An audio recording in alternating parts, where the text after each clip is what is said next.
आज का ये दिन हम सभी के लिए अत्यंत गौरव, हर्ष और भावनाओं से भरा है। आज हम अपनी शाखा के 5वें स्थापना दिवस का उत्सव मना रहे हैं। ये केवल 5 वर्षों का सफर नहीं, बल्कि सेवा, समर्पण, एकता, विश्वास और निरंतर आगे बढ़ने के संकल्प की प्रेरणादायी यात्रा है। तो आइए आज के इस उत्सव का शुभारंभ हम गणेश जी को याद करते हुए करते हैं।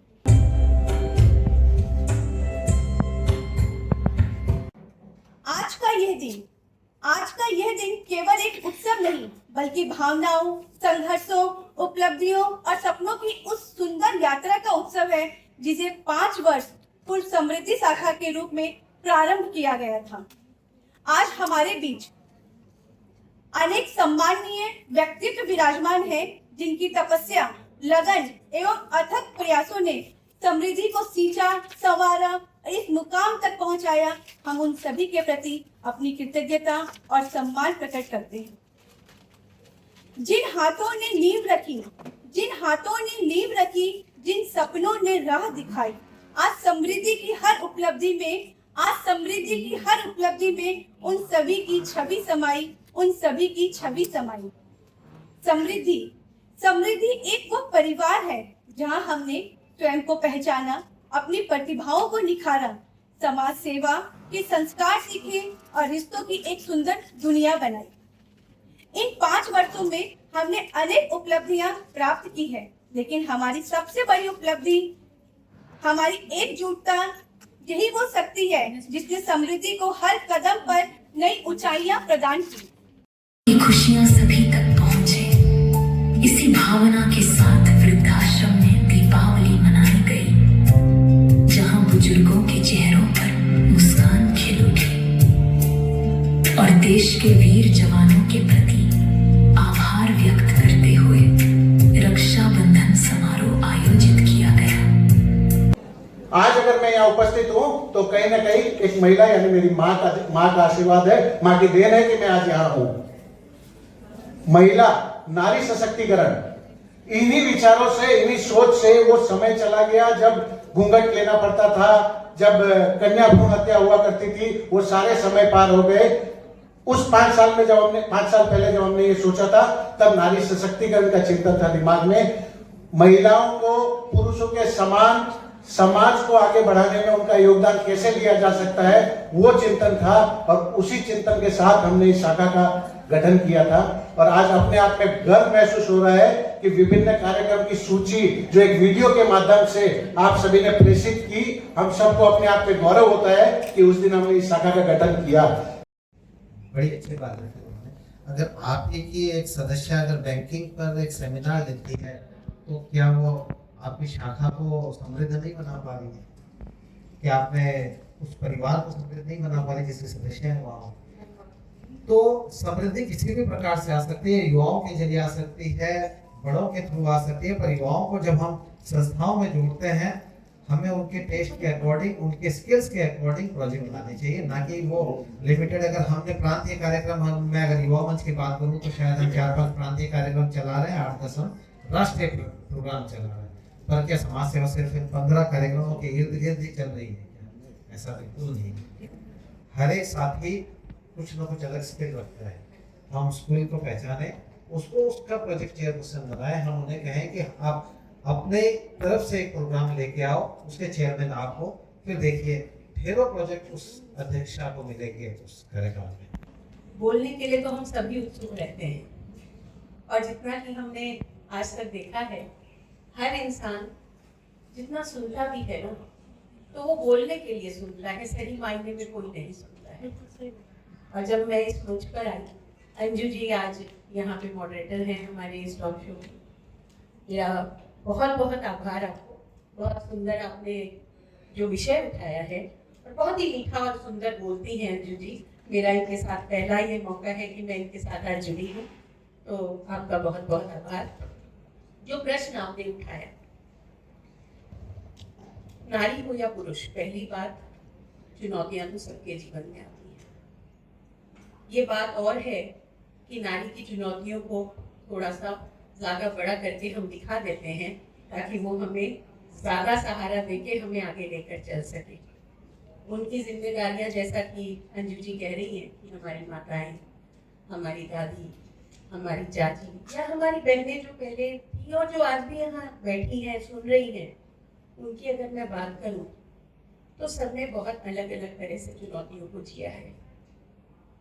मेरी दादी को मैंने देखा और मेरी माँ को देखा, उनकी जिंदगी में भी कुछ चीजें एक जैसी थी और कुछ बदली।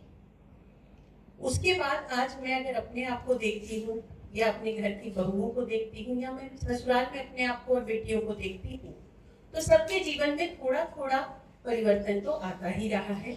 और ये खुशी की बात है कि बेटियों की, बहुओं की जो परिवारों में स्थिति है वो धीरे धीरे मजबूत तो होती जा रही है। क्योंकि दिन में तो 24 ही घंटे होते हैं, फिर चाहे ये नारी हो या वो पुरुष हो, वो बाहर जाकर काम करने वाली महिला हो या घर की जिम्मेदारी लेने वाली महिला हो, बच्चे हो या बड़े हो, हमें वो 24 घंटे कैसे बिताने हैं ये हमारे दिमाग में एक खाका होना चाहिए। और ये मेरा बहुत गहरा भरोसा है कि जितने भी बड़े बुजुर्ग हमारे सामने बैठे हैं, जिनके मार्गदर्शन की बात हम करते भी हैं और लेते भी हैं, शायद सर आप लोगों की सबसे खास चीज यही है कि आप अपने अगले दिन का पूरा खाका अपने दिमाग में पिछले दिन सोने के पहले खींच के सोते हैं। गलत नहीं कह रही शायद मैं, और एक महिला भी इस काम को करती है। इस पूरे प्रोसेस में एक और चीज जिसको जब हम मैनेजमेंट ट्रेनिंग के भी कोर्सेज करते हैं, मैं एक फैकल्टी भी हूँ, मैं सीएस को भी ट्रेन करती हूँ, स्टूडेंट्स को भी करती हूँ, अक्सर हम एक टॉपिक पे बात करते हैं प्रायोरिटाइजेशन। कोई भी चीज ऐसी नहीं होती जिसको हम कर नहीं सकते। समय का अभाव या समय का बहुत किसी के पास नहीं है। हम किस चीज को कितना जरूरी मानते हैं और कितना समय देते हैं, अगर ये हमारे दिमाग में सही से बैठ जाए तो इसका बहुत अच्छे से काम हो सकता है। अच्छे वॉलंटियर को लेके आते हैं जो हमारी शाखा में एक बिजनेस सबमिट करवा के दिखाता है, उससे काफी एम्प्लॉयमेंट जनरेट हो सकते हैं, काफी बिजनेस मिल सकता है। जैसे हम कई संस्थाओं में देखते हैं कि मैं अगर स्पेशली BNI की भी बात करूँ तो उसके चैप्टर से क्यों लोग जुड़ रहे हैं, वो इसलिए जुड़ रहे हैं, उन्हें उस नेटवर्किंग के जरिए उन्हें बिजनेस मिले। हमने मारवाड़ी युवा मंच में बिजनेस कनेक्ट के कई ग्रुप्स बना रखे हैं, काफी लेन देन स्ट्रक्चर्ड वे में नहीं हो रहा होगा, लेकिन बहुत हेल्प होती है। किसी को एक अगर टिकट भी चाहिए होती है तो वो एक व्हाट्सएप ही देखता है और उसके पास 10 पर्सनल मैसेजेस आ जाता है और उसमें वो रेट्स वही देंगे जो बेस्ट रेट उसको कोट कर पा रहे हैं, मान रहे हैं। सोचिए अगर उस नेटवर्क के जरिए हम अपना बिजनेस भी एक्सप्लोर कर पाते हैं, एक सिंगल फ्लायर उसमें आता है। और अगर मेरी कोई रिक्वायरमेंट है, अगर मैं नॉर्थ ईस्ट की बात करता हूँ तो एक सुई से लेके हाथी तक मारवाड़ी बेच रहे हैं और उस रिलेटेड इंडस्ट्री में बड़े बड़े खिलाड़ी सारे मारवाड़ी हैं। जब समाज का इतना बड़ा नेटवर्क है, उस नेटवर्क को हम अगर यूज नहीं ले रहे, एक्सप्लोर नहीं कर रहे हैं, तो हम संस्थाओं की अगर उस युवा को हम ना कर, अगर एक अपॉर्चुनिटी नहीं दिखा रहे हैं कि इस नेटवर्किंग को एक्सप्लोर करने से आपको बिजनेस भी मिलेगा। साल का अगर वो 10 लाख रुपया भी अगर कमाता है तो साल के एंड में वो देखिएगा लाख रुपए वो आपकी संस्था को स्वयं दिखाएगा। तो आपको हम जो बात करते हैं ना, भाई जी लोगों के पास जा जाके फंड इकट्ठे करने की बात करते हैं, CSR फंडिंग करने वाली कंपनी हम मारवाड़ियों की है, पर हम कभी अप्रोच ही नहीं करते हैं, हम एक एप्लीकेशन नहीं देते हैं। पर क्या होता है, कोई प्रोग्राम है, इवेंट है, हमें वही 21,000, 11,000, 2100 वाले भाई जी याद आते हैं, आगे पीछे हम उन तक पहुंच जाते हैं। वो जैसा आज देखा, जब युवा मंच में हम लोग सक्रिय हुए, हम लोगों की सोच ये थी कि मंच ऐसा क्या करे कि युवा मंच के साथ जुड़े। आज के युवाओं की रुचि रक्तदान और कृषि उगाने में, कंबल बांटने में नहीं है। आज के युवाओं की रुचि अपना करियर बना लेंगे। आज अगर युवा मंच की स्पेसिफिकली बात करें तो एवरेज एज मैं भी समझता हूँ युवा मंच की 40+ है, जो कि आइडियल एवरेज एज होनी चाहिए 25 साल की। युवाओं का संगठन रागिनी यहाँ बैठी हुई है, प्रमोद जी हम लोग के संस्थापक अध्यक्ष, जब प्रमोद जी युवा मंच से जुड़े, अरुण बजाज जुड़े, अनिल जेना जुड़े, 20, 22, 25 साल के उम्र के ब्रैकेट में थे। उस ब्रैकेट के बहुत कम लोग युवा मंच में आ रहे हैं। इसलिए नहीं आ रहे कि उनको हम कैरियर बनाने की अपॉर्चुनिटी नहीं दे रहे। तो जब युवाओं को कैरियर बनाने की अपॉर्चुनिटी मिलेगी, जैसा कि हम जेसीस में दे पा रहे हैं, आज व्यक्ति जेसीस में जाता है तो उसको कैसे बातचीत करनी है, स्पीच कैसे देना है, एक उसको एक सेल्फ कॉन्फिडेंस हमें डेवलप। तो युवा मंच की दशा और दिशा अगर बदलनी है तो हमें उस तरह के कार्यक्रम हाथ में लेने पड़ेंगे जहाँ युवाओं को ट्रेनिंग दे सके। जब मैं 83 में आया था पहले तो पढ़ाई में मन नहीं था। फिर क्या हुआ, मेरे को मालूम था मैट्रिक में दे के आ रहा हूँ तो फेल तो होना ही है, तो मैं फेल हो गया। तो पिताजी एक अपने ओरिएंटल मार्केटिंग एक साइकिल की दुकान थे, किरण जी क्या आपने जानते होंगे, उनके चक्काल पे रहते थे वहाँ पे क्या शाम में, मैं भी वहाँ। फिर उन्होंने मेरे को एक बगल के घर में लेके मेरे को बेल से बहुत मारा, इतना मारा, आज फादर्स डे भी है, इतना मारा कि मैं बेल टूट गया था। लेकिन क्या हो गया, वहां से एक जर्नी खाली चालू हुई थी, उनकी आंख में आंसू आ गए थे। बस मैं क्या वापस जाऊंगा, लेकिन मैं फर्स्ट डिवीजन से पास हो गया हूँ। तब मैं गया, तब तक तो एग्जामिनेशन हो चुके थे, कुछ रास्ता नहीं था मेरे पास। तो मैं फिर प्राइवेट एग्जाम दिया। तो मैं खेत में रहा 12 महीना, मैंने खेती की और मोमबत्ती में पढ़ाई की और आया। लेकिन मैं फर्स्ट डिवीजन से आया था, लेकिन एक में मेरे को साइंस में सप्लीमेंट्री मिली थी। लेकिन आके यहाँ पे केसी दास कॉमर्स कॉलेज के अंदर में एडमिशन लिया, फिर भी पढ़ाई में मन नहीं था, काम उसी टाइम से चालू कर दिया था। लेकिन मेरी जिंदगी में सबसे अच्छा मेरा साथी और भगवान ने मुझे जो चीज दिया, मेरा सबसे अच्छा साथी मेरा पिता था। मैं पिताजी के साथ 3 साल रहा। 3 साल मैंने एक साथ खाना बनाया, कपड़े धोए, सब कुछ किया। उसके बाद में हमने वहाँ से चाय चीनी भी उन्हीं की थी, दूध भी उन्हीं का था। तो वो एक कि भी पिताजी बड़े ईमानदार थे, तो वहाँ पे कोई चोरी चपाटी ना हो, और पुराना रिश्ता था 50 सालों से। ऐसे करते करते बहुत लंबी कहानी है। फिर काम स्टार्ट किया, कुछ करने का मन था। 95 के जब मैं आया तो मैं 3 करोड़ की जनसंख्या थी नॉर्थ ईस्ट की, उसका सबका लास्ट का व्यक्ति था, क्योंकि मेरे देह में 1 रुपया नहीं था। तो लास्ट में काम स्टार्ट किया, मन में था कुछ करने की। 15 फरवरी 95 वहाँ दादाजी ने 2 चलो पंडिताई सिखाई, 1 रुपया नामकरण का मिलता था, भिक्षा मांगी भी थी, सब कुछ किया लाइफ में।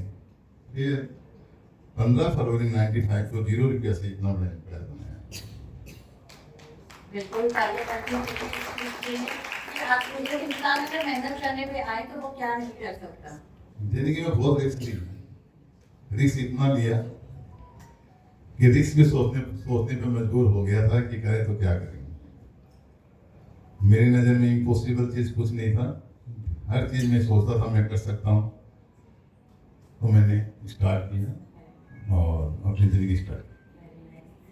अब जब फादर्स डे की बात चल ही गई है, रतन भैया ने फादर्स डे की बात उठाई दी है, तो मैं सेम क्वेश्चन रागिनी जी और राज में दोनों से करना चाहूंगी कि आपके जीवन, एक पिता की भूमिका जीवन में बहुत बड़ी भूमिका है। मेरे भी पापा माँ बैठे हैं, वो सिर्फ मुझे देखने आए हैं। तो एक पिता की भूमिका बहुत बड़ी है, जिसको भाई शब्दों में तो क्या ही मैं बता सकती हूँ। आप अपने अपने जीवन की एक एक बात ऐसी जो आपके पिताजी द्वारा आपको सिखाई गई या समझाई गई या जताई गई, और आज तक आप उस बात को फॉलो कर रहे हैं या मन में लेके रखे, और आप चाहते हैं कि आप अपनी आने वाली पीढ़ी को, जनरेशन को वो बात पास ऑन करें। पहले तो सभी को बहुत बहुत शुभकामनाएं आज फादर्स डे की। मैं भी सुबह लाइक पापा से बात कर ही रहा था, तो ये से बातें निकल रही थी। आपने लाइक ऐसे इंसिडेंट की बात की है, तो हम घर में जब रहते हैं तो बहुत कुछ घर के उस वातावरण से सीखते हैं। और उस वातावरण में माँ बाप का बहुत बड़ा अहम रोल रहता है। मैं अगर मेरे परिवार की बात करूं तो अभी जिससे रतन भाई जी बता रहे थे वही हाल था कि पापा आए थे, 100 रुपए की नौकरी की थी, शायद 70s की बात है।